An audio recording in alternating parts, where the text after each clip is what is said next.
Nous allons découvrir la création de formes dans InDesign en utilisant un outil bien connu des graphistes et des adeptes du logiciel Illustrator, la plume. C'est un outil qui peut s'avérer complexe à maîtriser mais qui nous offre en compensation de larges possibilités de création. Nous allons découvrir cet outil de la manière la plus simple qui soit. La première chose que nous allons faire, c'est de générer une série de repères horizontaux sur notre page. Voilà, 2 repères, en voilà 2 autres. Voilà. Nous allons à présent nous positionner sur l'outil plume. Alors nous constatons que cet outil est associé à une série d'outils masqués, puisque nous avons ici une petite coche. Nous reverrons par la suite ces différents outils masqués. Je vais prendre donc l'outil plume.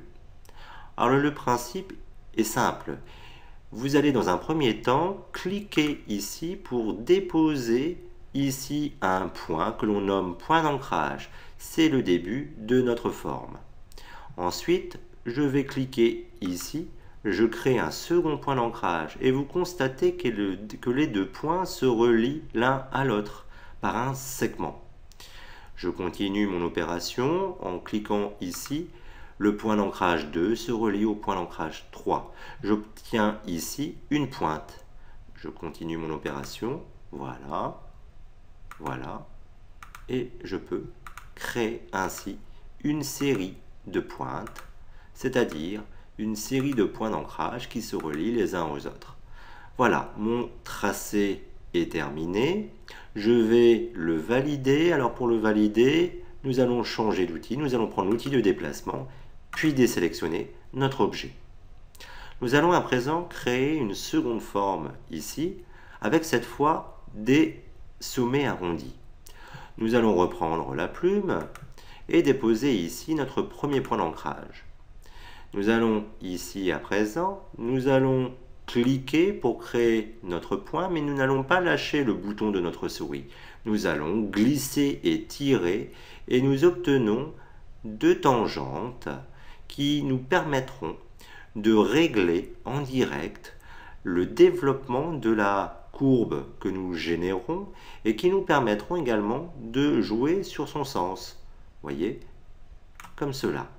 Je clique ici, je garde le bouton de ma souris enfoncé et je tire et je glisse pour obtenir à nouveau donc une courbe grâce à ce principe de tangente. Je continue l'opération ici, ici, ici et ici. Voilà. J'ai donc une série de courbes. Je vais reprendre l'outil de déplacement pour valider ma forme. Nous allons à présent prendre un outil qui est situé ici, c'est l'outil de sélection directe. Cet outil va nous permettre de modifier la position des différents points d'ancrage qui structurent nos formes. En effet, si je clique avec cet outil sur la première forme, je vais retrouver ici mes différents points d'ancrage. Il me suffit de me positionner sur l'un d'entre eux et de glisser pour déplacer ce point, donc changer sa position. Voilà. Lorsque je clique sur une forme qui me propose des courbes, nous pouvons d'une part changer la position d'un point d'ancrage, mais nous pouvons également modifier ici, grâce aux tangentes, le développement ou le sens de notre courbe. Voilà.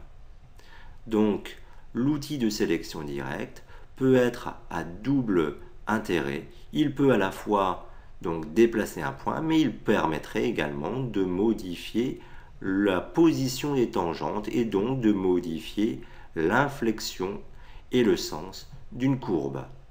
Nous allons découvrir les autres outils associés à l'outil plume. Nous avons ici la possibilité d'ajouter à une forme existante de nouveaux points d'ancrage.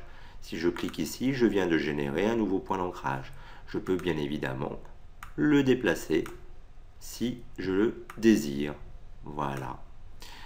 J'ai la possibilité, bien évidemment, de supprimer un point d'ancrage. Je me positionne à nouveau sur ce point et je peux supprimer ce point d'ancrage, comme cela.